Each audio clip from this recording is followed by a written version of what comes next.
আমরা সবাই জানি এ দুনিয়া থাকার জায়গা নয়। এখানে থাকতে চাইলেও থাকতে দেয়া হবে না। দুনিয়ার বড় বড় ক্ষমতাশীল লোকেরাও থাকতে পারেনি। কোটি কোটি টাকা থাকলে অনেক কিছু ম্যানেজ করা যায়, কিন্তু আজরাইলকে ম্যানেজ করার কোনো সুযোগ নাই। এই দুনিয়াতে যেহেতু থাকা যাবে না, যেখানে চলে যেতে হবে সেখানে থাকা লাগবে আবাদুল আবাদ। ওখান থেকে পলাইতে চাইল পলানোর জায়গা নাই। তো যেখানে থাকতে হবে সব সময়, আর যেখানে আসি এখানে কয়দিন থাকবো কেউ জানি না। অনিশ্চিত একটি জায়গা, আর সেটা হলো সুনিশ্চিত। তাই আমাদের চেষ্টা সাধনা চিন্তা ভাবনা অনিশ্চিত জায়গার জন্য হবে না নিশ্চিত জায়গার জন্য। যেটা স্থায়ী ঠিকানা সেটার জন্যই চিন্তা ভাবনা বেশি করা দরকার, ঠিক না? আমরা যখন কোথাও রওনা দেই তখন আমরা বিভিন্ন জায়গায় সময় সুযোগ মতো প্রয়োজনে একটু বিশ্রাম গ্রহণ করতে চেষ্টা করি বা করি। যে জায়গায় বিশ্রাম করেন ওই জায়গাটা আপনার জন্য লক্ষ্য নয়, আপনার গন্তব্য নয়। গন্তব্য হলো আরেকটা, গাড়ি আসে না, তাই যাত্রী ছাউনির মাঝে 10 মিনিট বইয়া বইয়া একটু অপেক্ষা করি।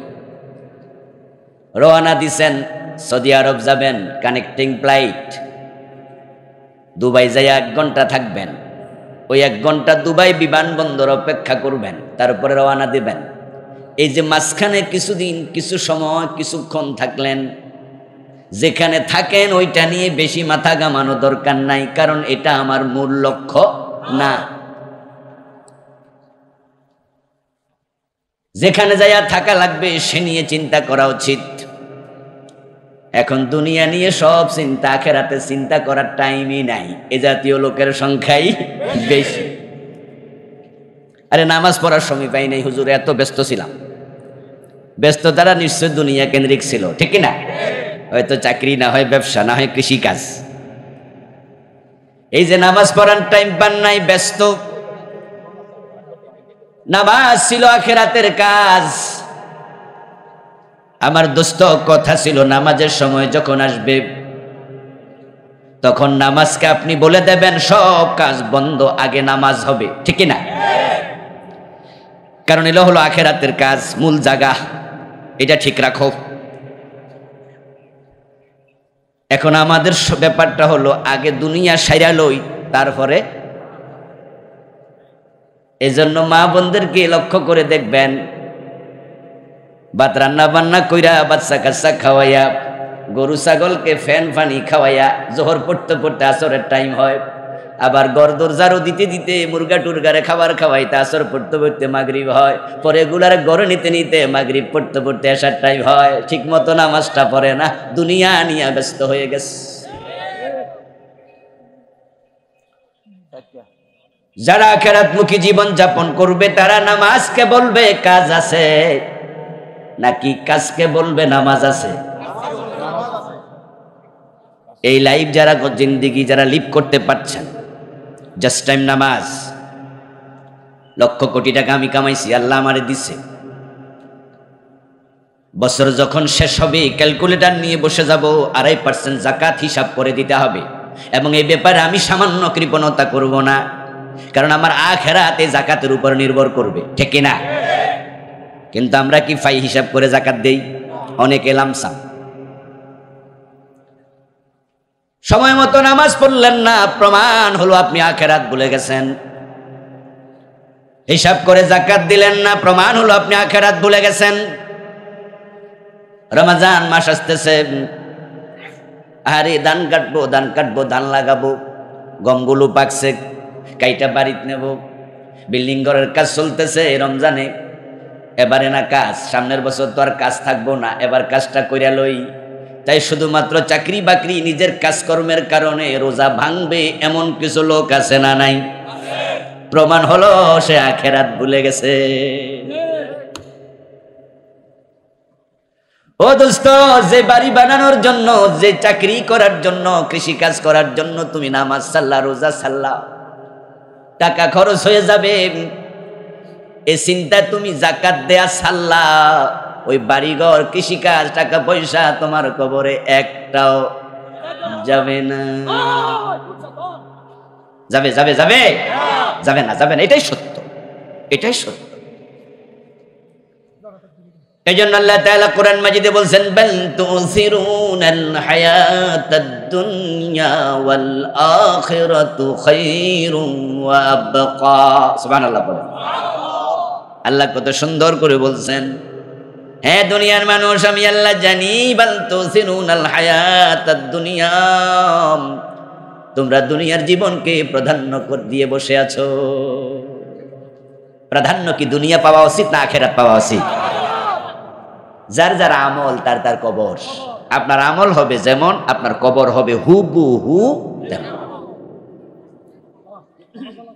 এই জন্য আমার দোস্ত, কবরটা সাজান। দুনিয়া সাজায় বেশি লাভ নাই। আপনি না থাকলেও আপনার সন্তান, আপনার পরিবার থাকবে, আপনার সাথে কেউ কবরে যাবে না। হয়তো আপনার অনুপস্থিতির কারণে তারা একটু কষ্ট পাবে, 2-4 মাস, 6 মাস, 1-2 বছর পরে তারাও আস্তে আস্তে আপনাকে ভুলে যাবে। কিন্তু কবর যদি খারাপ হয়, উপায় নাই। এজন্য যে মানুষগুলো বেকুফ, তারাই আখেরাতকে ভোলে, আর যারা সচেতন তারা আখেরাতের চিন্তা মাথায় রেখে দুনিয়ায় আমল করে। আজকে আমার আলোচনার প্রতিপাদ্য আখেরাত, যেটা আমাদের লাস্ট ডেস্টিনেশন, চূড়ান্ত গন্তব্য। আর আজকের মাহফিলে আমরা যারা এসেছি, আমরা সবাই নিশ্চিতভাবে বিশ্বাস করি দুনিয়ার জীবন আমাদের শেষ জীবন নয়, বরং চোখ বন্ধ হওয়ার পর আরেকটা জীবন আছে, যেটা শুরু আছে আর শেষ নাই। এখন পরপারের প্রস্তুতি নেওয়া দরকার।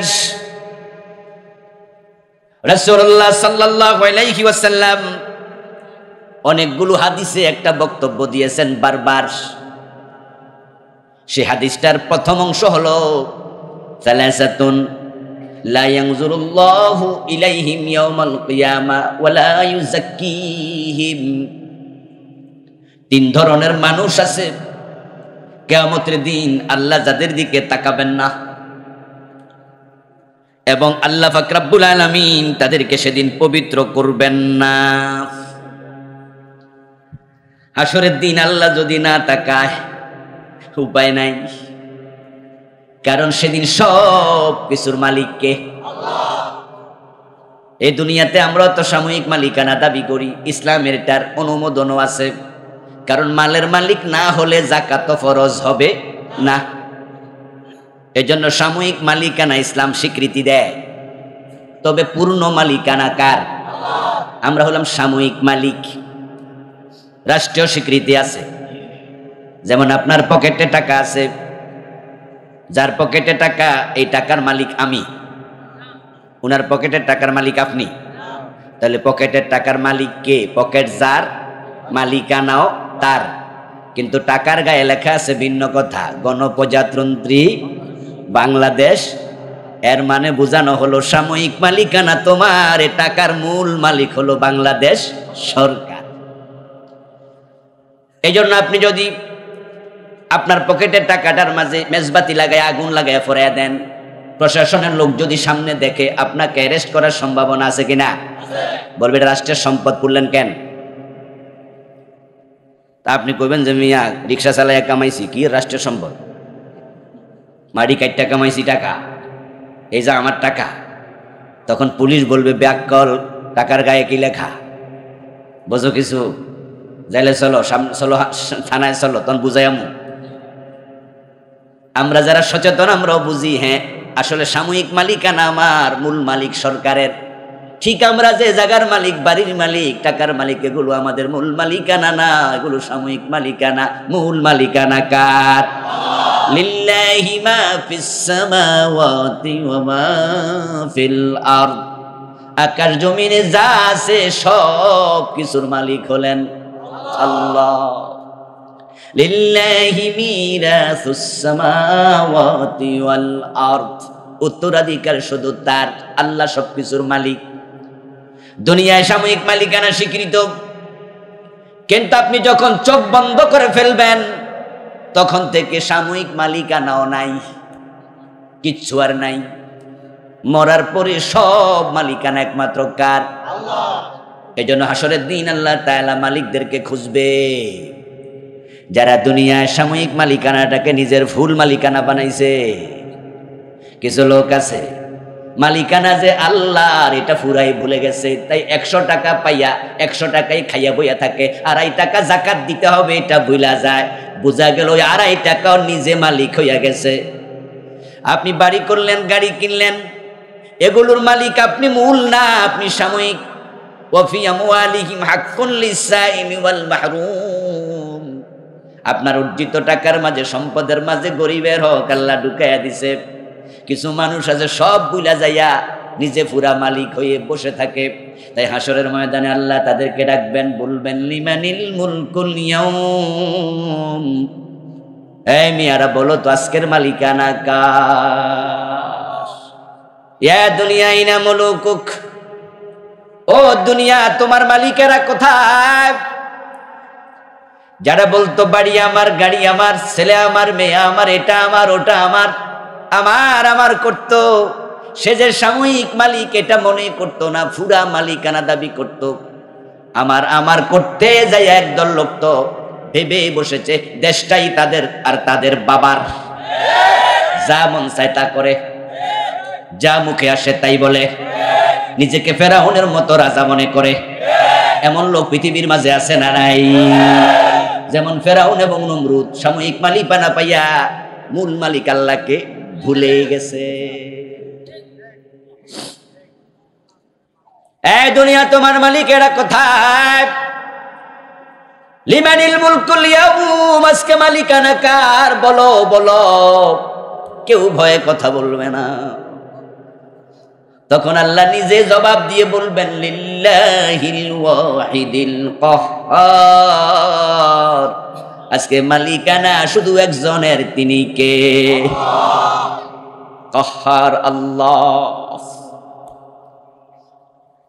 ইয়াউমা লা তামলিকু নাফসুন লিনাফসিন শাইআ, সেদিন কোন নফস, কোন ব্যক্তি অন্যের কোন উপকারে আসবে না, কেউ কারো কিচ্ছু করতে পারবে না।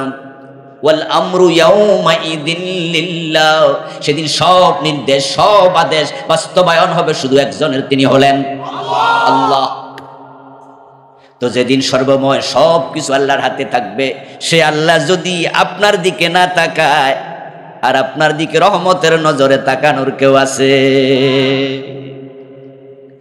হাসরের ময়দানে 3 ব্যক্তির দিকে আল্লাহ রহমতের নজরে তাকাবে না। ওয়ালা ইউযাক্কিহিম, 3 ব্যক্তিকে আল্লাহ তাআলা পবিত্র করবেন না। এই শব্দে হাদিস আসছে। আবার কোরআনে এই 3 ব্যক্তি ছাড়াও আলাদা কিছু আলোচনা আসছে।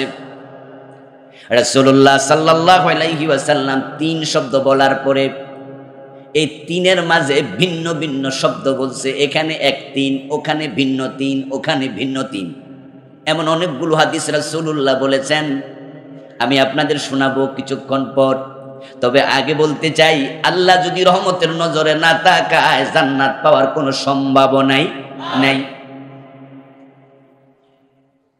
আর যে জান্নাত পায় নাই সে হতভাগা, সে কপাল পোড়া। যে জান্নাত পায় নাই সে মানুষ হয়ে জন্মগ্রহণ করার কোনো প্রয়োজন ছিল না, পশু পাখি হয়ে জন্ম নিলে ভালো ছিল। তাই তো হাসরের ময়দানে যারা কাফির, ফাজের, ফাসিক, ফাজের, ও সমস্ত লোকেরা পশু পাখির হিসাব দেখবে। পশু পাখিরও হিসাব আছে, হাদিসে পাওয়া যায়। তবে সব পশু পাখির নয়। জালেম এবং মাজলুম এমন পশু পাখির হিসাব হবে। দুনিয়ায় শিং ছিল, আবার শিংবিহীন এমন কিছু গরু আসেনি? বড় বড় দাঁত ছিল, শরীরের তাগড়া জবল ছিল, কিন্তু আরেকটার নাই। একবারে চিকনা, দাঁত ভালো না, বলো কম, এমন কিছু কুত্তা আসেনি? তো যেটা শিংওয়ালা গরু দেখবেন যে খাবার দিলে এটা মাস্তানি করে, যেটা শিং নাই এটার গুতা মারে। আর যে কুত্তাটা একটু গায়ে গত্র মোটা সোটা, চিকনা কুত্তারে কেমনে কামড়ায় দেখবেন যে দৌড়ানি মারে, হে কান্দা কান্দা দৌড়াইতেছে, এরপরও তারা ছাড়ে না, কামড়ায় এলাকা ছাড়া করে। এমন কিছু কুকুর আছে কিনা? এরকম জালেম সন্ত্রাসী বাঘ আছে, সিংহ আছে, শিয়াল আছে, ময়ূর আছে, পশু আছে, পাখি আছে। মানুষের মাঝে যেমন মাস্তান আছে, পশু পাখির মাঝেও আছে। আল্লাহ তাআলা জালেম মাজলুম দুই প্রাণীকে হাশরের ময়দানে হাজির করবেন। হাজির করে তারপরে যেই গরুর শিং ছিল তাকে হাশরের দিন শিং দেবেন না, আর যেটার শিং ছিল না সেটাকে শিং দেবেন। দিয়ে আল্লাহ তাআলা বলবেন, আমি ন্যায় বিচারক, দুনিয়ায় তোরে শিং দেই নাই, তোর গায়ে বল দেই নাই, তোরে শক্ত দাঁত দেই নাই, তাই তোরে ওই শিংওয়ালা গরু, ওই দাঁতওয়ালা কুত্তা কামড়াইছে, গুতা মারছে। ওয়া কুল্লা শাইইন আহসাইনাহু কিতাবা, আর যে যা করে সব আমি কিতাবে লিখে রাখি। ওয়া নাকতুবু মা কদ্দামু ওয়া আসারহুম, তুমি যা আগে পাঠাইছো সেটাও লিখছি। তুমি মরে যাওয়ার পরে তোমারে অনুসরণ করে মানুষ যেটা করছে আমি ওইটাও লিখছি। আল্লাহকে আমি সব লিখি। মানুষের আমলনামা লেখার জন্য দুজন ফেরেশতা আছে, একজন বদ লেখে আর একজন নেক লেখে। তা আমল করতে আপনি একটু সাবধানে করেন আর কি, কারণ আপনি ভাবছেন যে কইরা মনে হয় কেউ দেখে নাই। আমরা চুরি করার সময় তো চোরে এমনি টাকা একটু দেখালাইছি, চুরি করার সময় ডাইনে বামে তাকায় না একটু। কারো গাছের একটা আম পাইকা রয়েছে, এই আমটা ধরে নিয়ে যাবে, একটা পেয়ারা চুরি করে নেবে, দেখবেন যে গাছতলা যাইয়া আল্লাহর ওলির মতো চুপ করে থাকে, মনে হয় বোঝেন। অন্য কেউ দেখলে যেন বুঝতে না পারে যে চুরি করতে আসছে। পরে আবার ডানে বামে তাকায়, আস্তে করে পকেটে ঢুকায়, ঢুকায় যখন দেখছে কেউ দেখে নাই, তখন মনে মনে করে যাক আল্লাহ আমারে বাঁচাইছে, কেউ দেখে নাই। আসলে কি কেউ দেখে নাই? আহারে মানুষ, আহারে মানুষ, আহারে মানুষ। চোর দেখবেন যে, চোর দেখবেন, অপরাধীকে দেখবেন ডানে তাকায়, বামে তাকায়, সামনে তাকায়, পিছনে তাকায়। অপরাধী আকাশের দিকে তাকাতে দেখবেন না, সে আল্লাহর দিকে তাকাইলে অপরাধ করতে পারতো না। ভাই কথা বলবেন না আমার প্রিয় ভাইরা। আমরা ডানে বামে তাকালাম, সামনে পিছে তাকালাম, আর যখন কেউ দেখে নাই তখন আমি ভাবলাম আমি নিরাপদ। আমি কিন্তু আকাশের দিকে তাকাই নাই। আকাশে একজন আছে না নাই? কেউ না দেখুক, তিনি সব বিশ্বাস আছে। সাবধানে কথা বলবেন, সাবধানে কাজ করবেন। قال النبي صلى الله عليه وسلم الكيس من دان نفسه وعمل لما بعد الموت। এজন্য প্রিয় নবীজি বলেছেন, দুনিয়ার সবচেয়ে চালাক মানুষ, সচেতন মানুষ, যাত্র সমালোচনা করে, নিজেকে কন্ট্রোল করে এবং আখিরাতের চিন্তা মাথায় রেখে দুনিয়ায় কাজ করে। কারণ দুনিয়ায় যে যা করবে সব কিছু লেখার জন্য ফেরেশতা আছে, কিরামান কাতিবিনা ইয়ালামুনা মা তাফআলুন। তোমরা যা করো সম্মানিত ফেরেশতারা তা জানে এবং লিখে ফেলে, সব লিখবে। গরু ছাগল যে গুতাগুতি জুলুম করছে একটা একটার উপর, আল্লাহ বলবেন, ও গরু তুই তার কাছে 10টা গুতা ফানা আসত, আমি তো নেই বিচারক, তাই আমার আদালতে কেউ মাজলুম হয় না, আমি সবাইকে বিচারটা দেই। তো দুনিয়াতে তোরে তো আমি দেই নাই শিং, তাই শিংবিহীন গরুকে শিংওয়ালা গরু গুতা মারছে, জুলুম করছে। এ 5টা গুতা তুই আজ তাকে ফিরাইয়া দে। কথা কি বুঝতেছেন? এগুলো বলছি গরু ছাগল পশুর কথা, মানুষের কথা না, কারণ তাদের জান্নাত জাহান্নাম নাই তো। কিন্তু অন্যায় করলে আল্লাহ তাদেরকেও ছাড়বে না, জান্নাত জাহান্নাম নাই, কি হয়েছে? গুতা ফিরে দে। আর আজকে ওই শিংওয়ালা গরুর বলবে তো শিং দেই নাই, শিং পাইয়া মাস্তানি করছিস, জুলুম করছস, আজকে এগুলো সব গুতা খা, দাঁড়ায় থাক সোজা হইয়া। এই দাঁতওয়ালা কুকুর কামড় দিয়েছিস, 10টা কামড় সে পানা আছে, আজ তোকে দাঁত দিলাম, দে 10টা কামড় ফিরাইয়া দে। বাড়ির পাশের গরিব পাইয়া ধনী মানুষ জুলুম করে, প্রতিবেশীর উপর জুলুম করে, এমন জালেম প্রতিবেশী আছে না নাই? আপনি এলাকার নেতা, এমপি সাহেবের বাতিজার বউ মাইয়া বিয়া করছেন, বাবারে বাবা ঠেলা কি, সূর্যের তে বালির তাপ বেশি, এই জন্য এমপির বাতিজা এমপির যে ক্ষমতা বেশি দেখায়, এমনও আছে না নাই? চেয়ারম্যান সাহেবের শালার ভূত কত দূরের আত্মীয়, তাও বাপ দেখায়, মরেছি ন। ওই যে বরিশাল এক লোক কইছে মগো দাদা চকিদার, মগো বাড়ি বরিশাল, মোরা আইনের লোক, কথা কইতে চকিদার হলো দাদায়, নাতিয়ে ভাব দেখায়, কথা কইতে হুঁশিয়ার। এই যে জুলুম করছেন ক্ষমতা দেখায়, ভুলে যাবেন না আকাশওয়ালা সব দেখে, ঠিক না? সাবধান সাবধান। তখন পশু পাখিগুলো একজন আরেকজন থেকে প্রতিশোধ নেবে। কাফেরদের হিসাব তখনও শুরু হয় নাই, জালেমদের হিসাব তখনও শুরু হয় নাই। তারা হাসরের মাঠে দেখবে, যখন তাদের বিচার শেষ, তখন আল্লাহ তাআলা ওই পশু পাখির দিকে তাকায়া বলবেন, কুনু তুরাবা, তোমরা মাটি হয়ে যাও, মাটির সাথে মিশে যাও। কারণ তোমাদের জন্য জান্নাত জাহান্নাম বানাই নাই, মাটির সাথে মিশে গেছে, ঝামেলা শেষ।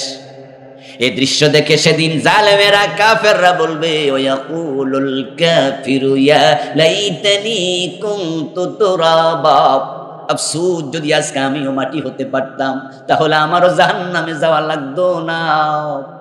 কারণ হাসরের ময়দান থেকে জাহান্নামের তর্জন গর্জন তারা নিজের কানে শুনবে, ভয় অস্থির হয়ে যাবে। সেদিন মাটির সাথে মিশতে চাইবে। মানুষ হয়ে জন্ম কেন নিলাম, যদি পশু পাখি হয়ে জন্ম নিতাম সেটাই ভালো ছিল। আমি এই কথাটাই বলেছি যে জান্নাত পাবে না, যে মানুষ হয়ে জন্মগ্রহণ করার কোনো প্রয়োজন ছিল না।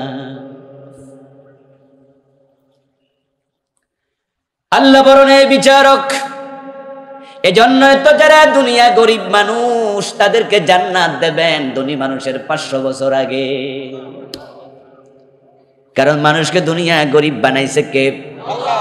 ধনী বানাইছে কে? আল্লাহ। এটা আল্লাহর বন্টন, এটা আল্লাহর বন্টন। খালেদা জিয়ার পেটে হওয়ার কারণে তার এক জিয়া জন্মসূত্রে নেতা, কোটি কোটি টাকার মালিক। কারণ বাপ হলো প্রেসিডেন্ট, মা হলো প্রধানমন্ত্রী। শেখ হাসিনার পেটে জন্ম নেয়ার কারণে আজকে আমাদের জয় মিয়া বড় নেতা। বাবা প্রেসিডেন্ট, বাবা হলো বড় বিজ্ঞানী, মা হলো প্রধানমন্ত্রী, দাদা হলো, নানা হলো প্রেসিডেন্ট। কিন্তু জন্মটা যদি কমলাপুরের রেল স্টেশনে কোনো ভিক্ষুক মায়ের পেটে হতো, তখন তারাও তো মাটির মাঝে কাতরাতো, মাটি গায়ে গড়াগড়ি খাইতো, সোনার চামচ মুখে দিয়া তারা বড় হতে পারতো না। তাহলে আল্লাহ কাউকে ধনী বাড়িতে পাঠাইছে, কাউকে গরিবের পেটে পাঠাইছে, কাউকে কোটিপতি বানাইছে, কাউকে কাঙ্গাল বানাইছে। হাসরের ময়দানে যেন বলতে না পারে আল্লাহ আমি তো গরিব ছিলাম। এজন্য আল্লাহ কয়, তুমি যদি গরিব হওয়ার পরও ঈমান আমল নিয়ে থাকো, আমি ধনীর 500 বছর আগে জান্নাত দিয়া সেটা পোষাইয়া দেব।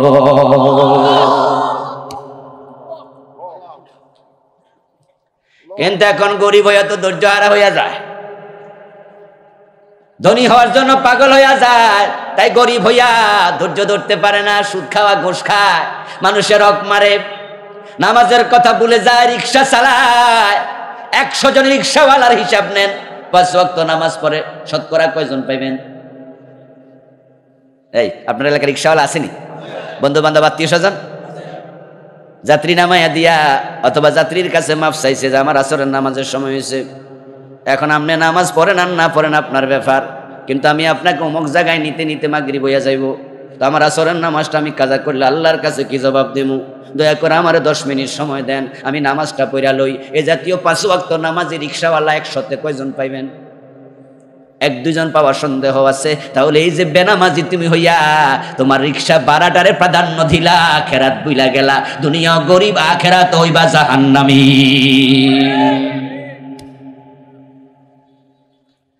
ঠেলাওয়ালা, দিন মজুর, গরিব মানুষ যারা বাজারে যায় মাছ বিক্রি করে, বিভিন্ন সবজি বিক্রি করে, তরকারি বিক্রি করে, গরিব দোকান বন্ধ রাইখা আসরের নামাজ পড়তে গেছে, মাগরিবের আজান শুই না, দোকানটা আস্তে কইরা চটের বস্তা দিয়া ডাইক্কা দিছে, কি বেছে?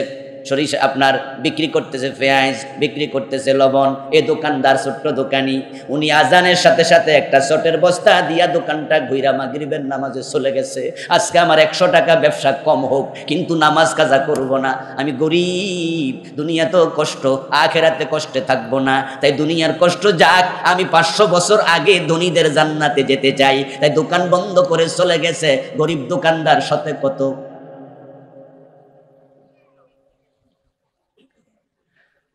ও দুনিয়ার মানুষের, আল্লাহর দোষ দিও না, আল্লাহর দোষ দিও না। আপনাকে ধনী বানায় আল্লাহ পরীক্ষা করে দেখি গরিবের হক আদায় করে কিনা। যদি ধনীরা 2.5% যাকাত দিত তাহলে বাংলাদেশে ভিক্ষুক থাকার কথা ছিল না। তো ধনীরাও সম্পদ পাইয়া নিজে খাইয়া বইয়া থায় আর অন্যটাও খায়, ঠিক না? আবার গরিবেরা নামাজ রোজা ছেড়ে দিয়া বইয়া রয়েছে। বিপদ তো আমাদের আখেরাতে। আল্লাহ তাআলা অনেক মানুষের দিকে ফিরেই তাকাবেন না। মুসলমান, আল্লাহ যেন আপনার প্রতি আমার প্রতি ফিরে তাকায়, এই জন্য আপনাকে সেভাবে নিজেকে তৈরি করতে হবে। এখন আল্লাহর রহমত পাওয়ার জন্য 1 নম্বরে যেটা দরকার, 1 নাম্বার, সেটা হলো কলবটাকে পরিচ্ছন্ন করুন।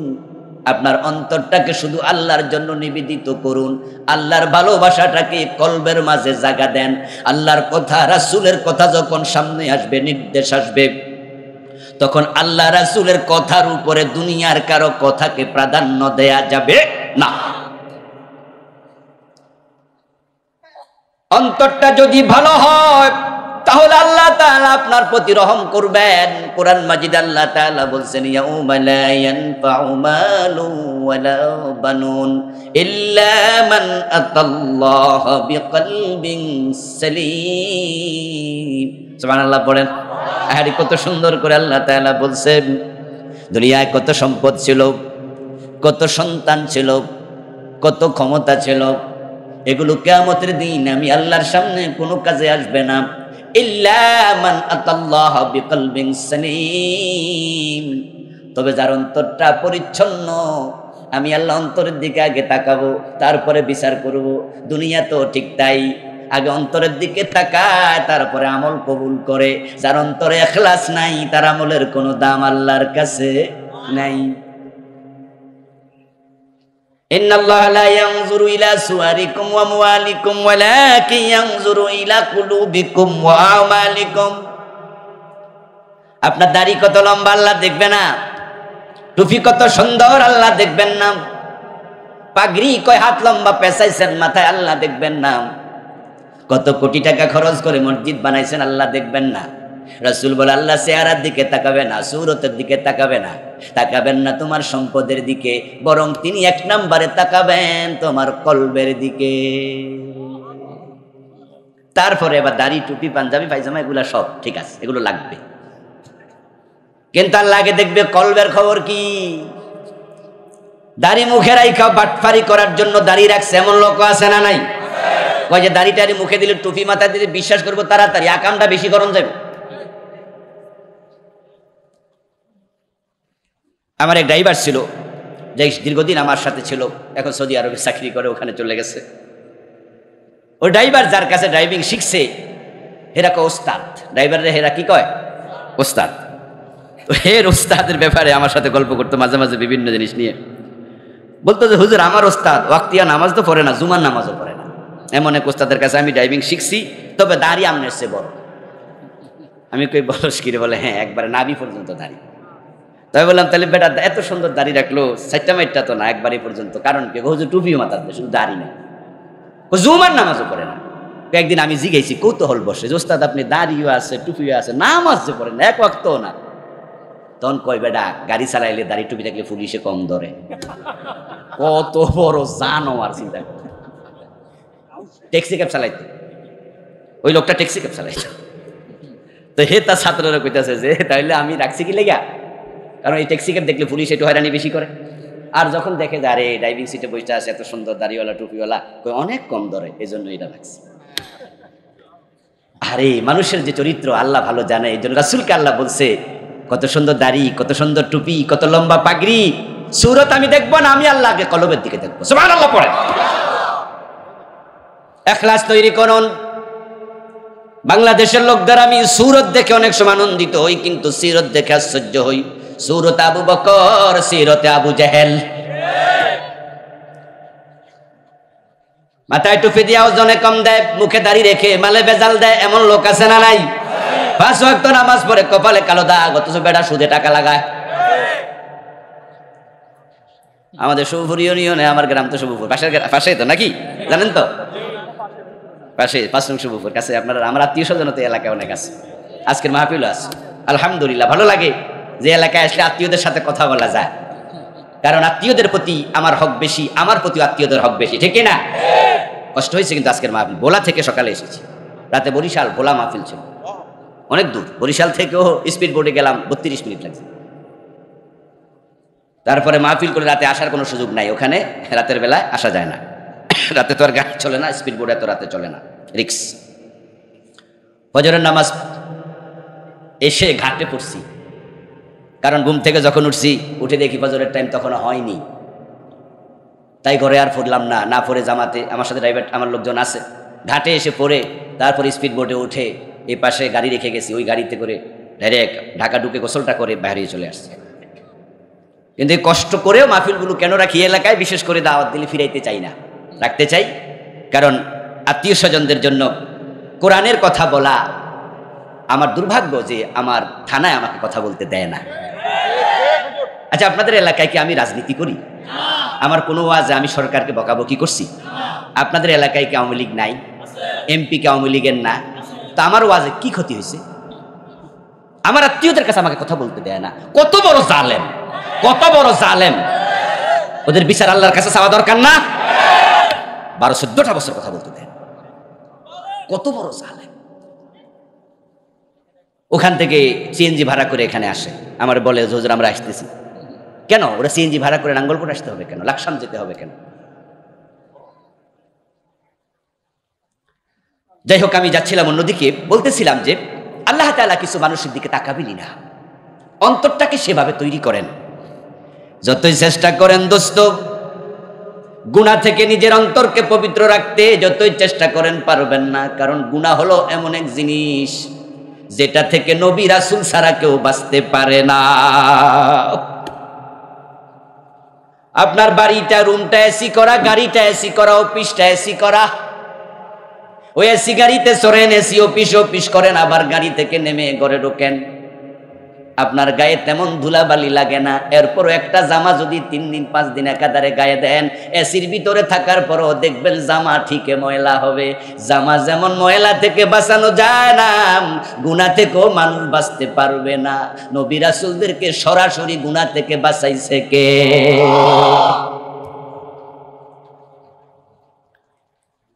এরপরও কিছু গুনাহ হয়ে যাবে, এই গুনাহগুলো নিয়ে আমরা অনেকে মরব, কিন্তু গুনাহ বড় খারাপ জিনিস। কবিরা গুনাহ নিয়ে মরলে জাহান্নামী হওয়ার সম্ভাবনা বেশি। একটা লোক ধরেন কোনোদিন খারাপ কাজ করে না, ভালো মানুষ, চুরি করে না, ডাকাতি করে না, মিথ্যা বলে না, ওজনে কম দেয় না, মালে ভেজাল দেয় না, জুলুম করে না, কিন্তু লোকটা বিষ খাইয়া মরে গেছে, এমন যদি ঘটে, আত্মহত্যা করছে, তখন আমরা আফসোস করি, বলি লোকটা তো ভালো, কিন্তু শেষে কামটা করলো কি? এর মানে হলো একটা গুনাহ তার আমলনামায় আছে, যেটা থেকে সে তাওবা করতে পারে নাই, সেটা হলো আত্মহত্যা। আমরা আফসোস করি, কারণ একটা গুনার কারণও সে জাহান্নামী হয়ে যেতে পারে। যে আত্মহত্যা করে মারা গেল, তার একটা গুনাহ আমরা জানি, বাকি গুনার খবর আমরা জানি না, কিন্তু এটা জেনে আমরা আফসোস করি। এবার বলুন তো, আপনারা যারা আজকে আমার আলোচনা শুনছেন, আমাদের আমলনামায় কবিরা গুনাহ একটা আছে না বেশি? এখন যদি এগুলা লইয়া মরি, তাহলে আমাদের জন্য আফসোস করবো কবে? নিজের উপায় কি? একটু জটিল। তাই হাসরের ময়দানে আল্লাহ আগে দেখবে কলবের খবর কি। কলবটা তাকাবে, ধরবে, আফালা ইয়ালামু ইযা বুসিরা মা ফিল কুবুর। আমার সাথে পড়েন না, এটা তো জানেন না। আফালা ইয়ালামু ইযা বুসিরা মা ফিল কুবুরি ওয়া হুসিলা মা ফিস সুদূর।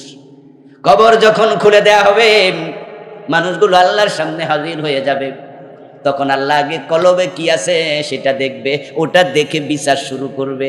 যদি দেখে লোকটার আমল নামায় গুনাহ আছে, তবে কলবটা ভালো, সে আমি আল্লাহর আইন সবসময় প্রাধান্য দিছে, আমার কথা বারবার ভাবছে, নামাজ কালামের ব্যাপারে আগ্রহী ছিল, আমি আল্লাহর দিন নিয়ে ভাবতো, আহারে সমাজে ইসলাম নাই, আহারে মানুষ নামাজ পড়ে না, এজন্য বেনামাজিরে দাওয়াত দেয়, মাঝে মাঝে ইসলামের পথে মানুষকে সময় দেয়, ডাকে, ইসলামের জন্য উত্তলা, তবে তার কিছু মানবিক দুর্বলতা ছিল, কিছু গুনাহ আছে। আল্লাহ কলবের দিকে তাকায়া বলবে, কলবটা যেহেতু ভালো, আমি আল্লাহর আচরণ তার সাথে হবে ভালো।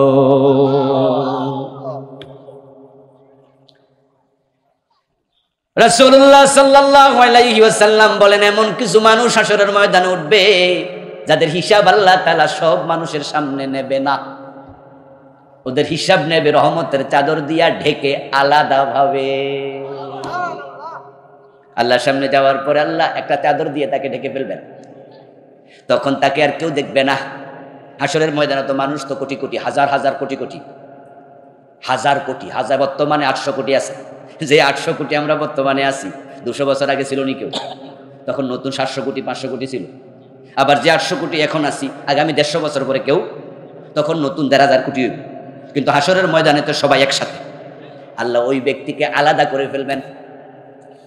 রাসূলুল্লাহ সাল্লাল্লাহু আলাইহি ওয়াসাল্লাম বলেন, আলাদা করে আখিরাত নিয়ে আমি একটা বই লিখছি, এবার নাম দিছি ওহিরানা পরকাল, 400 পৃষ্ঠার বই, অনেক লম্বা। আলহামদুলিল্লাহ, এটাতে আমি 550 উপরে হাদিস আনছি, 500 উপর আয়াত আনছি। একবার আখিরাতকে আয়নার মতো চকচকে করে দিয়েছি। অর্থসহ লিখছি তো সবার জন্য উপকারী হবে। এটা লিখতে যাইয়া কিছু হাদিস পাইছি যেগুলো আগে জানতাম না, আপ্লুত হয়েছি, আশান্বিত হয়েছি, আবার চরম হতাশ হয়েছি। কিছু কিছু হাদিস এত জঘন্য, কলিজা কাফন ধরে গেছে। একটা হাদিস পেয়েছি, হাসরের ময়দানে যারা ঢুকবে, সবাই কিন্তু ঢুকবে না, মানুষ 3 ভাগে ভাগ হয়ে 1 ভাগ হাসরে ঢুকবে, আরেক ভাগ আরশে আজিমের নিচে চলে যাবে, আরেক ভাগ হাসরে ঢুকার আগে আল্লাহ উল্টা করে জাহান্নামে ফেলে দেবে। তো যারা হাসরের মাঠে ঢুকবে তাদের সংখ্যা হবে সবচেয়ে বেশি মোমেনদের মাঝে, কাফের তো সব চলে যাবে উল্টা। আর যারা হাসরের ময়দানে ঢুকবে 50,000 বছর থাকবে, কোরআনে আছে। ওই 50,000 বছরে রাসূলুল্লাহ বলতেছে সে জায়গা পাবে শুধু 2টা পা রাখার জন্য, যতটুকু ততটুকু। এই হাদিসটাই বই লেখার আগে আমি কোনোদিন আর পড়ি নাই, শুনি নাই কোনো আলেমের মুখে, যে প্রত্যেকটা মানুষের জন্য জায়গা বরাদ্দ থাকবে শুধু কদম পরিমাণ। আচ্ছা, 2 পায়ের উপরে দাঁড়ায় থাকতে পারবেন নড়াচড়া না করে কতক্ষণ?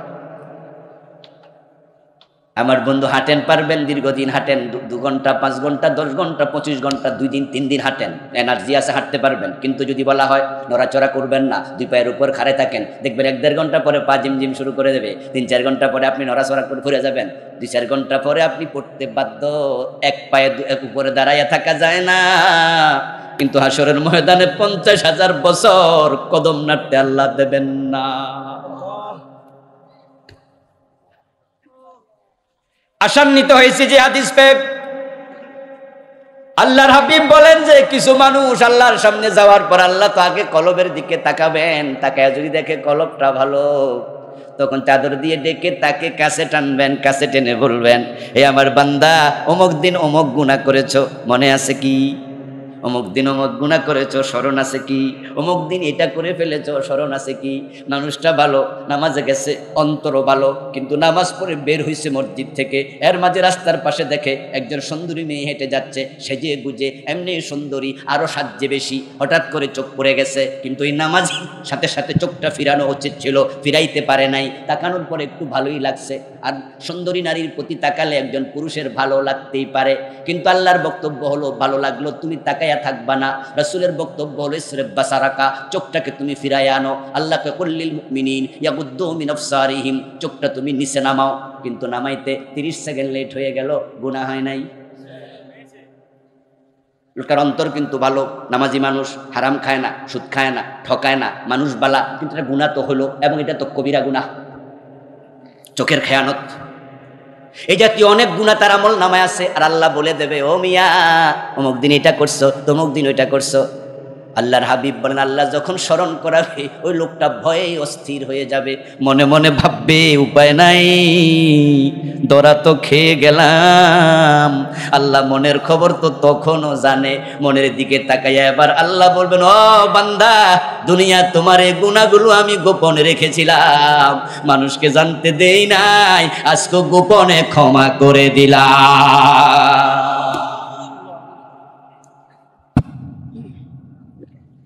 কিছু বান্দা আছে যাদের গুনাহ আল্লাহ গোপনে ক্ষমা করে দেবেন, ক্ষমা করে এবার চাদরটা সরাবেন। চাদরটা সরাই আল্লাহ তাআলা এবার তার আমলগুলো ওজন দিতে বলবেন, ফেরেশতাদেরকে বলবেন আমল ওজন দাও। যারা বুঝেন তারা জবাব দেন, গুনাহ যখন ক্ষমা হয়ে গেছে, পাপের পাল্লা কি আর ওজন আছে? এবার নেকের পাল্লা ভারী হয়ে যাবে। আল্লাহ এবার বলবে, যাও জান্নাতে দিয়ে দিলাম। আবার কিছু মানুষ আছে যাদেরকে আল্লাহ ফিরেও তাকাবেন না, পবিত্র করবেন না। আজকে আমি তাদের তালিকাটা আপনাদের বলছি, আর আপনারা যারা আলোচনা শুনছেন তারা নিজেকে খুঁজবেন। যদি দেখেন যে আপনি এই মামলার আসামি, তাহলে আপনার উপায় নাই। আল্লাহ যদি ফিরে না তাকায় কেউ কিচ্ছু করতে পারবে না। অমুক ফির তমুক ফির, অনেকে তো ভাবছেন যে আমার হুজুর কইছে আমার সারা জান্নাতে যাইব না, এজন্য পীরের পায়ে সেজদা মারে, এমন জালেমও আসেনি? কালেমা কালামু বাই কোনো কিছু দরকার নাই, আছে না?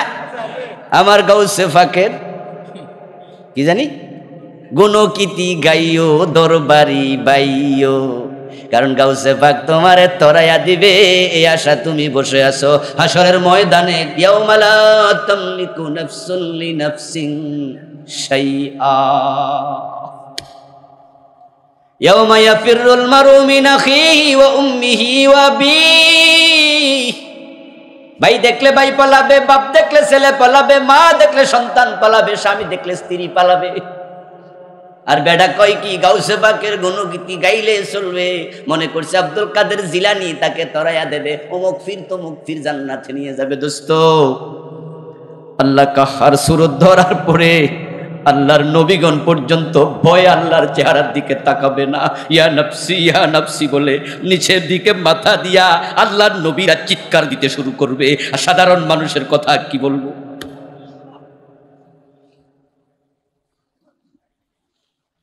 ইয়াউমা ইয়াকুমুর রূহু ওয়াল মালাইকাতু সাফফান লা ইয়াতাকাল্লামুন, ফেরেশতারা পর্যন্ত কথা বলবেন আল্লাহর ভয়ে। প্রিয় নবীজি বলছেন ওয়াখিরু লাহু সাজদান, আমি নবী মুহাম্মদ আমি আল্লাহর দিকে তাকাবো না। নবী মুহাম্মদ তিনিও আল্লাহর সাথে সেদিন কথা বলতে সাহস করবেন না। তার রাসূল বলেন তখন আমিও সিজদায় পড়ে যাব। সুবহানাল্লাহ পড়েন। কোন নবী কথা বলবে না, নবী মুহাম্মদও কথা বলবে না। আর তোমার গাউসে পাক তোমার অমুক হুজুর তমুক হুজুর খুঁজা পাইবেন টর্চ লাইট দিয়া। এই জন্য আল্লাহর রহমতের প্রত্যাশা করুন। তবে হ্যাঁ আরেকটা অংশ আছে যেটার নাম শাফাআত। সেটা হলো যখন ডান হাতে আমলনামা দিয়ে দেবে আল্লাহ, বিচার শুরু হবে। যারা মুক্তি পেয়ে যাবে, রহমত প্রাপ্ত হবে, যাদেরকে আল্লাহ ক্ষমা করবে, হিসাবে ইয়াসির করে আমলনামা ডান হাতে দেবে, তখন তারা কিন্তু আবার আপনজনকে খুঁজতে থাকবে। এটাও আল্লাহর কোরআনে আছে, ওয়ায়ানকালিবু ইলা আহলিহি মাসরুরা ওয়া ইয়াকুলু হাবু মুকরাউ কিতাবিয়া। আমলনামা ডান হাতে পাবে, আপনজনকে তখন খোঁজার জন্য হাসরের মাঠে দৌড়াদৌড়ি করবে। আমার বাবা কই, আমার মা কই, আমার ভাই কই, আমার দোস্ত কই, হায়রে আমার ক্লাসমেট যে আমাকে কিতাব কিনে দিছিল, তার কিতাব পড়তে দিছে। আমি গরিব রিকশাওয়ালার ছেলে, বই কেনার টাকা নাই, দোস্তের বই দিয়া লেখাপড়া করে আলেম হইছে, এমন লোক আছে। আমি তো গাঁজা খেতাম, মদ খেতাম, আমার এক ক্লাসমেট আমাকে সেখান থেকে ফিরাইয়া তাবলিগ জামাতে নিয়ে গেছে, পীর সাহেবের কাছে নিয়ে গেছে, অমুক ইসলামী দলের কর্মী বানাইছে। তখন আমি গাঁজা ছাড়ছি, মদ ছাড়ছি, আমিও 5 ওয়াক্ত নামাজি। আজকে আমি ডান হাতে আমলনামা পাইছি, যে দোস্তের কারণে জান্নাতি হলাম। হাসরের ময়দানে ওই দোস্তকে খোঁজার জন্য তখন দৌড় মারবে, খুঁজবে অমুক কই তমুক কই। এই হাদিসটা আমি এনেছি। প্রিয় নবীজি বলতেছেন ওই লোকগুলো আল্লাহর সাথে হাসরের ময়দানে বিতর্ক শুরু করবে। খুঁজা যখন পাবে না, তখন আল্লাহকে সে জিজ্ঞাসা করবে, আল্লাহ অমুককে তো খুঁজেছি, কোটি কোটি মানুষ খুঁজা পাইব কেমনে, খুঁজা তো পাই নাই। আল্লাহ আমার বাবা কই, আমার মা কই, আমার ওই দোস্ত কই?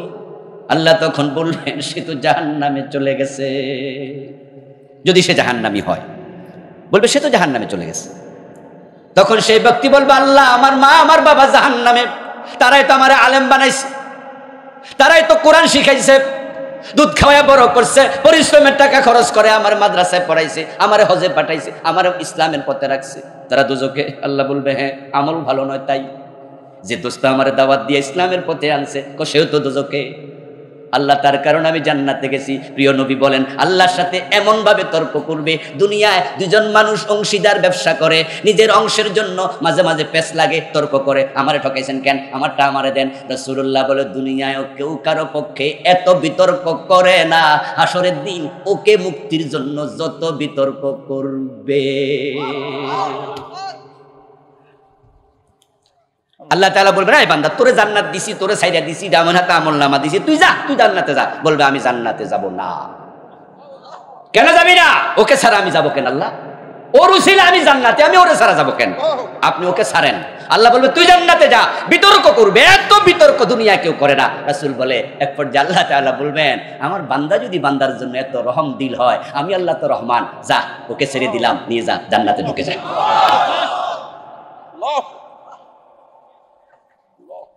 কিন্তু এখন আমার প্রশ্ন হলো, ডান হাতে আমলনামা পাবেন কিনা এটা আপনি কেমনে নিশ্চিত হলেন?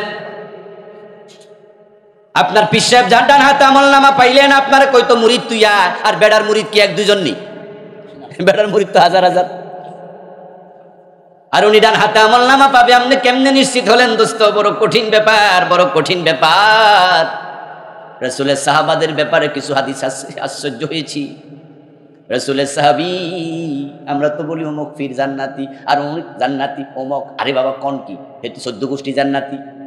অথচ প্রিয় নবী যুদ্ধের মাঠে আল্লাহর হাবিবের কাছে যুদ্ধের বিরতিকালে হযরত ওমর বলতেছেন, ওমর থেকে বর্ণিত হাদিস, এক ব্যক্তি এসে খবর দিল, ইয়া রাসূলুল্লাহ ফুলানুন ক্বাদ উস্তুশহিদা। ফাকাল আন-নবিয়্যু কাল্লা রাআইতুহু ফিন-নার বিআবাতিন ক্বাদ গাল্লাহা। যুদ্ধের মাঠে সাহাবী যুদ্ধ করতেছে ইসলামের পক্ষে, যুদ্ধ করতে করতে শহীদ। হে প্রিয় নবী, অমুক তো আজকে শহীদ হয়ে গেছে। ওমর বলেন, রাসূলুল্লাহ নাম শোনার সাথে সাথে বললেন না, কাল্লা, ঠিক নয় খবর, রাআইতুহু ফিন্নার, আমি তাকে জাহান্নামে দেখেছি। মেরাজের রাতে কি রাসূল জান্নাত জাহান্নাম দেখেন নাই? জানেন তো? হ্যাঁ, রাসূলকে আমি তার জাহান্নামে দেখে আসছি। আর তুমি কো যুদ্ধের মাঠে নাকি শহীদ হয়েছে, শহীদ তো সাথে সাথে জান্নাত পায়, আর হের দেখছি দোজখে। এবার ওই সাহাবীর মনে প্রশ্ন জাগতে পারে, বলে কি রে, যুদ্ধের মাঠে শহীদ হলো, আমাদেরই দোস্ত সাহাবী, রাসূল এটা কি কহে জাহান্নামী, কারণ কি? এই জন্য প্রিয় নবী ব্যাখ্যা করছেন বিআবাতিন ক্বাদ গাল্লাহা, কারণ হলো অমুক যুদ্ধের গনিমতের মাল থেকে সে একটা চাদর চুরি করেছে। রাসূলুল্লাহ সাহাবী একটা অপরাধের কারণে জাহান্নামে রাসূল দেখলো। ও দোস্ত, আর আপনি আপনার পীর সাহেবের উপর ভরসা করে বসে আছেন। এই জন্য ভরসা করতে হবে শুধু কার উপর? আল্লাহকে খুশি করে ফেলেন। আল্লাহকে রাজি করলে জান্নাত পাওয়া সহজ হয়ে যাবে। আল্লাহ তাআলা যাদের দিকে তাকাবেন না, এক নাম্বার ব্যক্তি যে ইসলামের বিধান জেনে শুনে গোপন করে। সম্মানিত ভাইরা, আজকে যে এখানে মাহফিল হলো আপনারা জেনে থাকবেন, শ্রীপুর পশ্চিমপাড়া বড়বাড়ি জামে মসজিদ কমিটির উদ্যোগে ওনারা মসজিদের কিছু কাজ করার চিন্তা করছে। তো ভাবলো একটা মাহফিলও হয়ে যাক, মাহফিল উপলক্ষে এলাকার লোকজন থেকে মসজিদের জন্য কিছু পয়সা কালেকশন করা একটু সহজ হয়। এই জন্য মাহফিলটা মসজিদের নতুন সংস্কার করার নিয়তে তারা করছে। তো এলাকার লোকেরা তো নিশ্চয় দেবে, যেহেতু এটা তাদেরই মসজিদ। আর আমরা যারা দূর থেকে আসছি, এই ভালো কাজে কি আমরা একটু কন্ট্রিবিউট করতে পারি না? এতে করে কোনো লস হবে? মসজিদ কার ঘর? ইন্নাল মাসাজিদা লিল্লাহ, কোরআনের আয়াত, ইন্নাল মাসাজিদা লিল্লাহ। মসজিদগুলো আল্লাহ, কোনো ব্যক্তি না। এই জন্য আমরা এই মসজিদের জন্য কিছু পয়সা দিতে চাই। আমিও পকেটে হাত দেবো, আপনারাও দেবেন, যে যা পারেন। আপনার আল্লাহর ঘর, আপনি আল্লাহর বান্দা, আপনার সামর্থ্য আল্লাহ যতটুকু দিচ্ছে, 10, 20, 50, 100, 1000 মেহরবানি করে একটু দিয়ে দেন। জি, কিছু ভাই ভিতরে ঢুকতেছে, এর মাঝে আমরা আলোচনাও চালিয়ে যাব। একটু জিকির করুন, লা ইলাহা ইল্লাল্লাহ।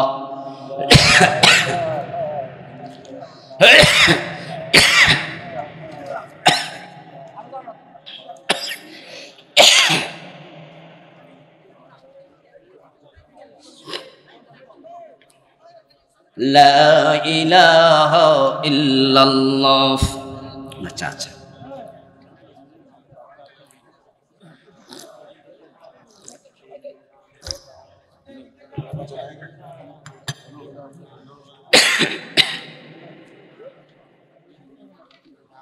লা ইলাহা ইল্লাল্লাহ মুহাম্মাদুর রাসূলুল্লাহ।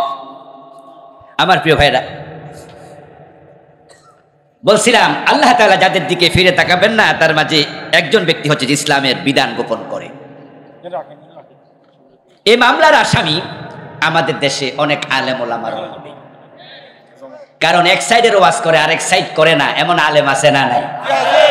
ইসলামের পূর্ণাঙ্গতার ওয়াজ করে না, কারণ পূর্ণাঙ্গ ইসলামের ওয়াজ করলে মামলা খাওয়া লাগে, হামলায় পড়া লাগে, জেলে যাওয়া লাগে, রাসূলুল্লাহর মতো দাঁত পর্যন্ত দেয়া লাগে। পূর্ণ ইসলামের কথা বললে আমির হামজার মতো কলিজা দেয়া লাগে, বেলালের মতো গলায় রশি লাগানো হয়, হুসাইনের মতো কল্লা কেটে ফেলা হয়। এটা ইসলামের ইতিহাস। আর শুধু নামাজ রোজার ওয়াজ করবেন, হজ জাকাতের ওয়াজ করবেন, জিকির আজকারের ওয়াজ করবেন, দেখবেন যে হালুয়া রুটির অভাব হবে না। আচ্ছা, আপনাদের কাছে আমি একটু জানতে চাই, যারা জানেন দয়া করে বলবেন, কোরআনে নামাজের ওয়াজ আছে না নাই? জিকিরের কথা আছে না নাই? সূরা ধরে হাত কাটার কথা আছে কিনা? জেনা করলে 100 বেত লাগাও এমন আলোচনা কোরআনে আছে কিনা? জমিন যার আইন চলবে শুধু তার, এমন কথা কোরআনে আছে না নাই? আমার রাসূল নামাজ পড়েছেন, আমার রাসূল মদিনার মসজিদ আল্লাহর আইনে চালাইছেন। যখন মদিনার 10 বছর প্রেসিডেন্ট ছিলেন, তখন দেশটা মন মতো চালাইছে না, আল্লাহর আইনে চালাইছে। তাহলে ইসলামের কথা যখন আপনি বলবেন, নামাজের কথাও বলবেন, রোজার কথাও বলবেন, আবার ফৌজদারি আইন চুরি করলে হাত কাটতে হবে, সে ওয়াজ করা দরকার আছে না নাই? মসজিদে ঢোকার সময় বাম পা দেবেন না ডান পা দেবেন, তা নিয়ে ওয়াজ আছে। আমিন জোরে বলবেন না আস্তে বলবেন, তা নিয়ে ওয়াজ আছে। আমার দোস্ত, মসজিদে কেমনে রাসূলের সুন্নাহ মানা লাগে, কত ওয়াজ করলেন।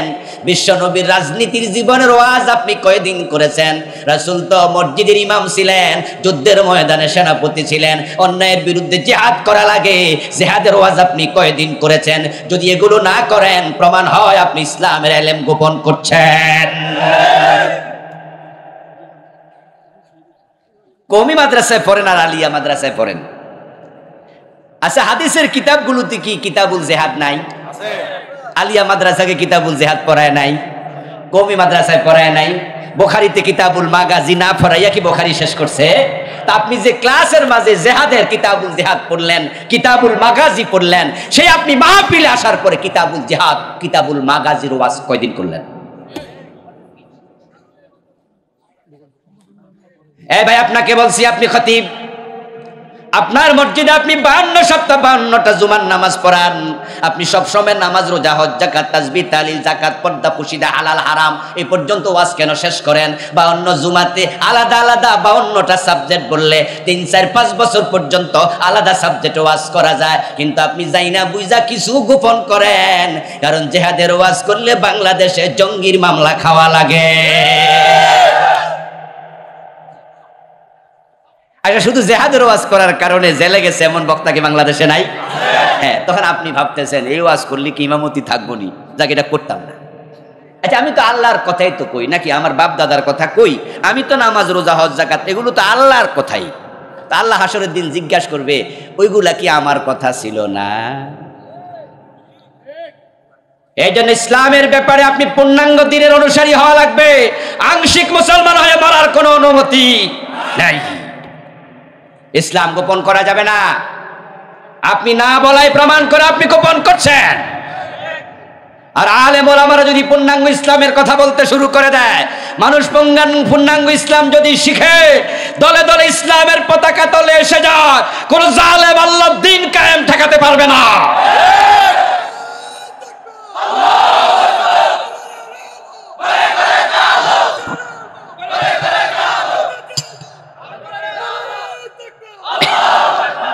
আমার বন্ধু রাসূলুল্লাহ সাল্লাল্লাহু আলাইহি ওয়াসাল্লাম বলছেন, সালাসাতুন লা ইউকাল্লিমুহুমুল্লাহু ইয়াওমাল কিয়ামাতি ওয়া লা ইয়ানজুরু ইলাইহিম ওয়া লা ইউযাক্কিহিম। এমন 3 ব্যক্তি আছে যাদেরকে আল্লাহ তাআলা কিয়ামতের দিন তাদের সাথে কথা বলবেন না, তাদের দিকে তাকাবেন না, তাদেরকে পবিত্র করবেন না। তার মাঝে একজন হলো শাইখুন জান, বৃদ্ধ বয়সে যে জিনা করে। আরে জিনা করা এমনি হারাম।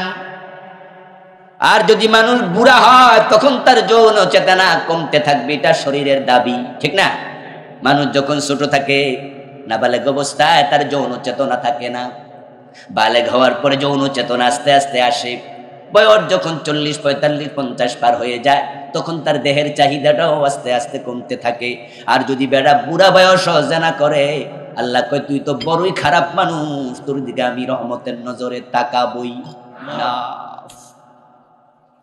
আর এখন তো বুড়া বেড়া 18 বছর মাইয়া বিয়া, আবার ফেসবুক আইয়া লাসে, বউ লইয়া সাইকেল চালা, বউ লইয়া ইয়া কয় এই কাম করছি, আবার নিজেরাই কয় যে আমরা নিজেরাই একজন একজনকে জানছি বুঝছি, এর মানে বিয়ার আগে প্রেম করছি। বুইরা খাটাস, লজ্জা থাকা উচিত, ঠিক কিনা?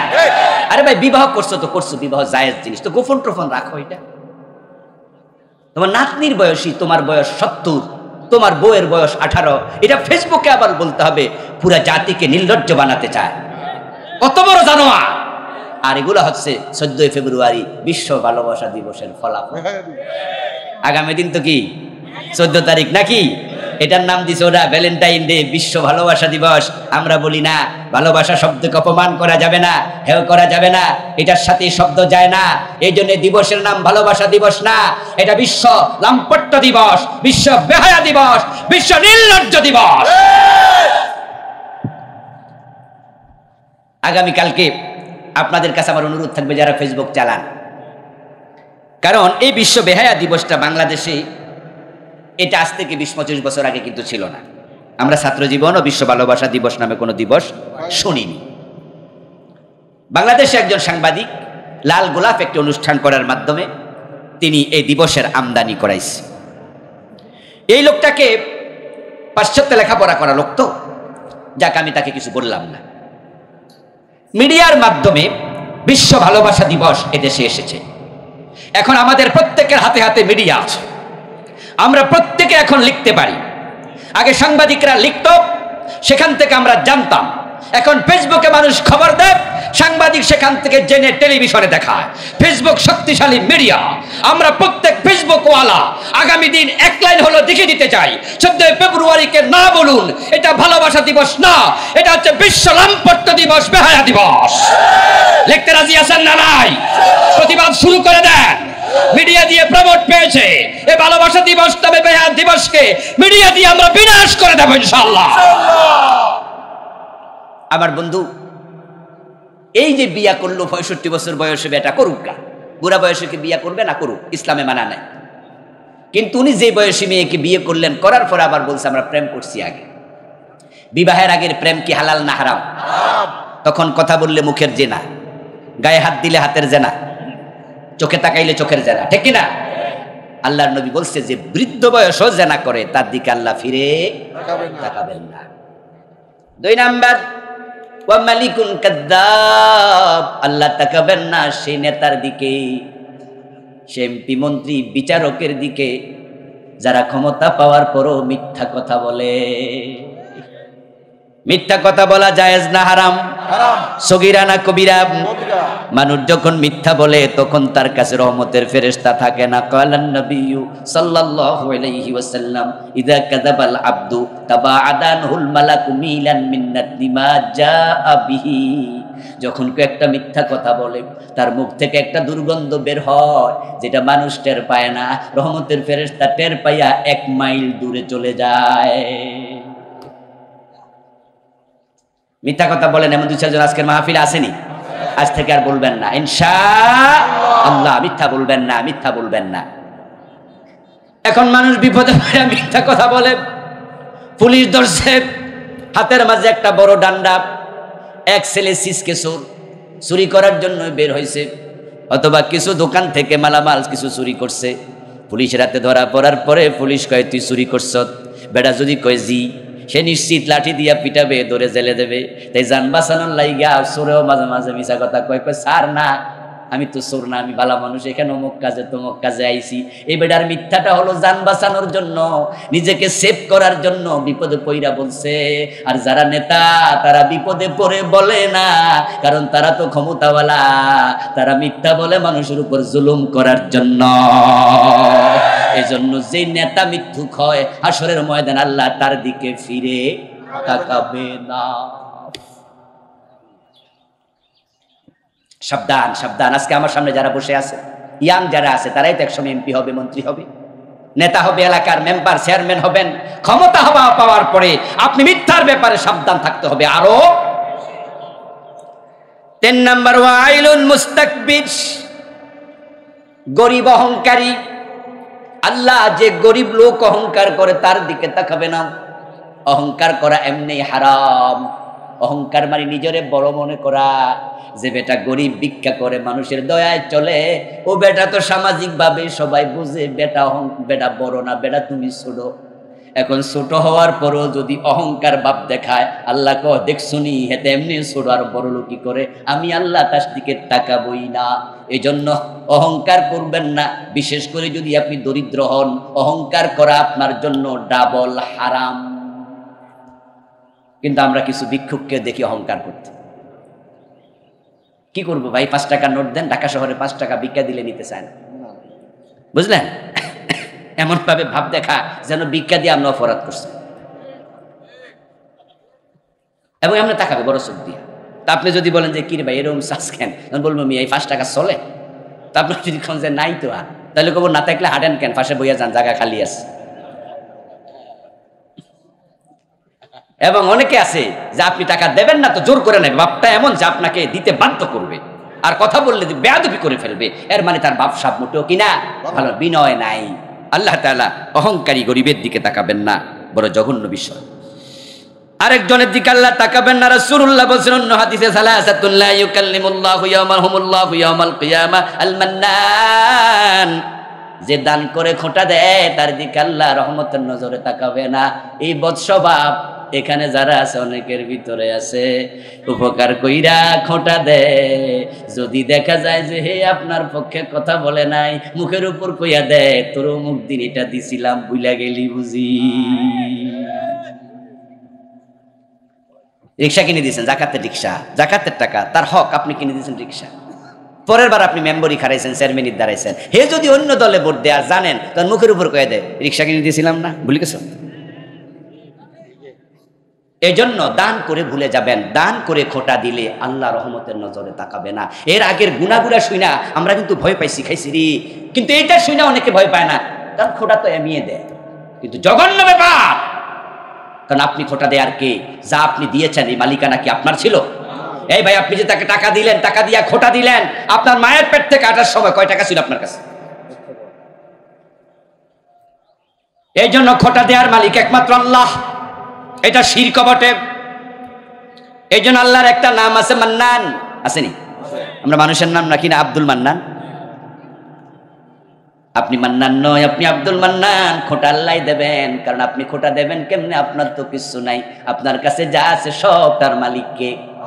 এই জন্য প্রিয় নবীজি যখন কিছু বন্টন করতেন তখন বলতেন আল্লাহু ইউতি ইন্নামা আনাল কাসিম, আমি যে দিলাম আমি কিন্তু দাতা না, দাতা হলো আল্লাহ, আমি শুধু বন্টনকারী। আবু হানিফা রাহমাতুল্লাহি আলাইহি যখন কাউকে কিছু দিতেন, দেওয়ার পরে তিনি বলতেন উশকুরিল্লাহ, শুকরিয়া আল্লাহর করো, আমার না। আমরা তো দিলে কই ধন্যবাদ, থ্যাংক ইউ, শুকরান, এগুলো না জায়েজ না। কিন্তু আবু হানিফা বলতেন আমার শুকরিয়া দরকারই নাই, কারণ আমি তো দাতা নই, দাতাকে। আল্লাহ তাআলা রহমতের নজরে তাকাবে না ওই পুরুষের দিকে যে পুরুষ টাকনুর নিচে কাপড় পরে। নাউজুবিল্লাহ পড়বেন নি? এই মামলার আসামি আজকের মাহফিলে 2-4 জন আছে না নাই? মাসবালা মিনাল কাওবাইনি মিনাল ইজারি ফিন্নার, টাকনুর নিচে কাপড় পরো না। রাসূল বলছে টাকনুর নিচে যে পুরুষ কাপড় ঝুলাবে ওই অংশটুকু জাহান্নামের আগুনে জ্বলবে। এই কথার অর্থই না আল্লাহ 3 ইঞ্চি 5 ইঞ্চি 2 ইঞ্চি জাহান্নামের আগুনে দেবে। এটাকে বলা হয় তাসমিয়াতুল কুল বিইসমিল জুজ। এটা আরবি একটা মূলনীতি। আইনামা তুয়াল্লু ফাতাম্মা ওয়াজহুল্লাহ, তুমি যেদিকে তাকাও সেদিকে আল্লাহর চেহারা আছে। চেহারা মানে আল্লাহ আছে। ওয়ায়াবকা ওয়াজহু রাব্বিকা যুল জালালি ওয়াল ইকরাম, সব কিছু ধ্বংস হয়ে যাবে, শুধু আল্লাহর চেহারা বাকি থাকবে। চেহারা বলতে কি শুধু চেহারা না, আল্লাহর জাত। এটাকে বলে তাসমিয়াতুল কুল বিইসমিল জুজ। শুধু টাকনুগিরার নিচে যতটুকু কাপড় গেছে অতটুকু জাহান্নামে জ্বলবে না। আল্লাহ টাকনুর নিচে যে পুরুষ কাপড় পরবে তাকে পুরা জাহান্নামে, তার দিকে রহমতের নজরে তাকাবে না। আলহামদুলিল্লাহ, আলহামদুলিল্লাহ, ছাত্র জীবন থেকে আমরা আজ পর্যন্ত টাকনুর নিচে কাপড় পরি না। ফাইজমা আমরা এমন সিলাই না, আমার বাচ্চাদেরকে টাকনুর নিচে কাপড় দেখলে রাগ ওঠে, ওভাবে সিলাই দেই। আচ্ছা, টাকনুর নিচে কাপড় পরলে কি বেতন বাড়ে? চাকরিতে প্রমোশন হয়? তাহলে আপনি কেন পড়লেন? কোন কারণে শুধু শুধু কবিরা গুনাহ করলেন? অনেক নামাজিকে দেখা যায় মসজিদে ঢোকার পরে তারপরে টাকনুর উপরে কাপড়টা বইটা দেয়, নামাজ শেষ করে আবার ছেড়ে দেয়। বিশেষ করে যুবক ভাইরা করছেন, এমন প্যান্ট সিলাবেন যে প্যান্ট টাকনুর নিচে যাবে না, যদি যায় এটাকে এমন ভাবে বটবেন স্থায়ীভাবে টাকনুর নিচে কোনোভাবে কাপড় নিচে নামতে দেয়া যাবে না। পারবেন তো ইনশাআল্লাহ? আল্লাহ তাকাবে না, সাবধান আমার বন্ধু, আল্লাহ তাআলা তাকাবেন না ওই ব্যক্তির দিকে যে ব্যক্তি দায়ুস, যে দায়ুস হবে রহমতের নজর আল্লাহ তাকাবে না। অন্য হাদিসে পাওয়া যায় দায়ুস লা ইয়াদখুলুল জান্নাহ, দায়ুস জান্নাতেও যাবে না। এখন দায়ুস কে? যে মহিলা চুল সাইরা চলে, আমরা মনে করি ওই যে দায়ুস যায়, অথচ না রে দোস্ত, দায়ুস নারীবাচক শব্দই না। আমাদের এলাকায় যে মেয়েটা উস্কু খুস্কু চলে, হেরে কিন্তু আমরা দায়ুস কই গালি বালি দিই, আরে এটা দায়ুস, এটা ভুল ব্যবহার। দায়ুস শব্দটা হলো পুরুষবাচক শব্দ, আর দায়ুস লা ইয়াদখুলুল জান্নাহ, লা তাদখুলু, রাসূল বলেননি দায়ুস পুরুষ জান্নাতে যাবে না। এখন দায়ুস কোন পুরুষ? দায়ুস এ টুপিওয়ালা, দাড়িওয়ালা, পাঞ্জাবিওয়ালা? হ্যাঁ, এই হাজী সাহেব দায়ুস, যদি তার মেয়ে বেপরদায় চলে। রাসূলকে জিজ্ঞাসা করা হলো, ইয়া রাসূলুল্লাহ ওয়া মা দায়ুস? ক্বালা আল্লাযী লা ইউবালি মান ইয়াদখুলু ফি আহলি। হুজুর দায়ুস কে? প্রিয় নবী বলে ওই পুরুষ, যে পুরুষ ঘরের নেতা, অভিভাবক, তার ঘরে কে আসলো কে গেল খবর নেয় না, তার মেয়ে কার সাথে আড্ডা দেয়, খালতো ভাইয়ের সাথে, চাচতো ভাইয়ের সাথে, দুলাভাইয়ের সাথে, অমকের সাথে, তমকের সাথে। আপনার যুবতী মেয়ে আপনার নিজের বউ আড্ডা দেয় পর্দা লঙ্ঘন করে, আপনি এ নিয়ে ভাবেন না, আপনি মনে করেন অসুবিধা কি? আপনি দায়ুস যদি আপনি হজকারী হাজী সাহেব হন। আপনার মেয়েটা এসএসসি ইন্টারমিডিয়েটে পড়ে, এলাকার অনার্স ফার্স্ট ইয়ার সেকেন্ড ইয়ারে পড়া যুবক ছেলের কাছে আপনার মেয়েকে একা একা প্রাইভেট পড়তে দিচ্ছেন, বেপর্দা প্রাইভেট পড়া, এমন কিছু গার্ডিয়ান আছে না নাই? এই যুবক ছেলের সাথে তার পর্দা কি নফল না ফরজ? আপনি বাবা দায়ুস। নিজের বউটা বেপর্দায় চলে, আপনি বাধা দেন না, আপনি স্বামী দায়ুস। হ্যাঁ, আপনি নামাজি কিন্তু আপনি দায়ুস। রাসূলের বক্তব্য হচ্ছে দায়ুসের দিকে আল্লাহ তাকাবে না। আল্লাহর গায়রতে লাগে, আল্লাহর গায়রতে লাগে। এখানে অনেকে শিক্ষক আছেন, শিক্ষক না হলে ছাত্র তো আপনারা অনেকেই, আমরা সবাই ছাত্র, কেউ কেউ আবার শিক্ষকতা করি। আচ্ছা, ক্লাসে যদি আপনার শিক্ষক আপনাকে কোনো কথা বলতো, এই এদিকে আসো তো, আপনি দাঁড়ালেন, দি স্যার অফিস থেকে ডাস্টারটা নিয়ে আসো। ওই ছাত্র যদি ডাস্টারটা না আইনা বসে থাকে অথবা দাঁড়াইয়া থাকে বা যাবো না বলে দেয়, শিক্ষক কি মাইন্ড করবে না? বেয়াদব বলবে না? ওই ছাত্রের সাথে পরবর্তীতে ভালো আচরণ করবে, তার দিকে ভালো নজরে তাকাবে। তো আল্লাহ বলছে বউ পর্দা করাও, মেয়ে পর্দা করাও, তুমি পর্দা করো, মেয়েদেরকে শাসন করো, সন্তানদের নামাজ পড়াও। আপনি আল্লাহর কথা শুনলেন না, ডজন ডজন। আল্লাহ রহমতের নজরে তাকাবে, আল্লাহর গায়রতে লাগে। আমার খাও, আমার পড়ো, আমার অক্সিজেন গ্রহণ করো, আমার আলো আমার বাতাস দিয়ে চলো, আর আমি আল্লাহর কথা শোনো না, তুমি শয়তানের কথা শুনছো, তাও তোমার দিকে কিয়ামতের মাঠে আমি আর নজর দিয়ে তাকাবো না।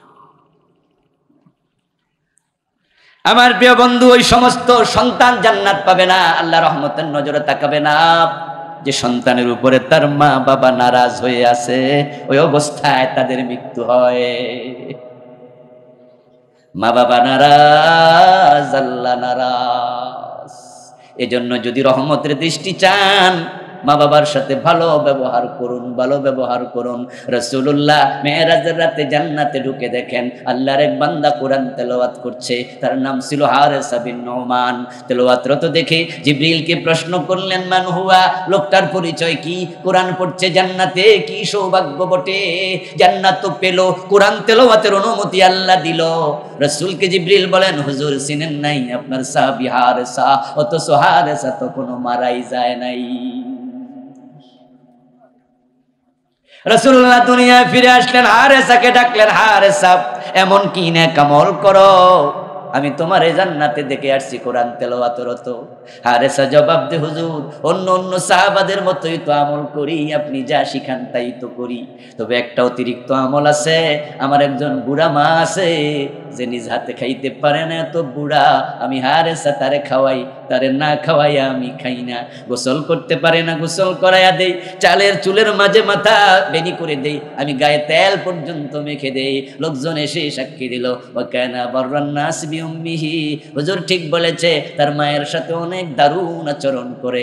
আমার রাসূল এটা শুনে তিনবার বললেন, কাযালিকুমুল বির, কাযালিকুমুল বির, কাযালিকুমুল বির। হারেসা বুঝতে পেরেছি রে, তোর মায়ের দোয়ার কারণে দুনিয়ায় থাকতে জান্নাত পেয়ে গেছি। যাদের ঘরে মা বাবা আছে, ঘরে জান্নাত আছে, ওদেরকে খেদমত করবেন, রাজি করবেন, খুশি করবেন, মার আদর করবেন, বাবার আদর করবেন, যা লাগে দিবেন, নিজে না খাইয়া খাওয়াই দিবেন। দুটা নিয়ামত, দুটা নিয়ামত। দাঁত হারাইয়া দাঁতের মর্ম বুঝেন না, দাঁত থাকতে বুঝেন। আর তারা যদি নারাজ থাকে আর আপনি অবস্থায় মরে যান, বা তারা নারাজ অবস্থায় মরে যায়, হাসরের ময়দানে আপনি জান্নাত পাওয়া দূরের কথা, আল্লাহ আপনার দিকে রহমতের নজরে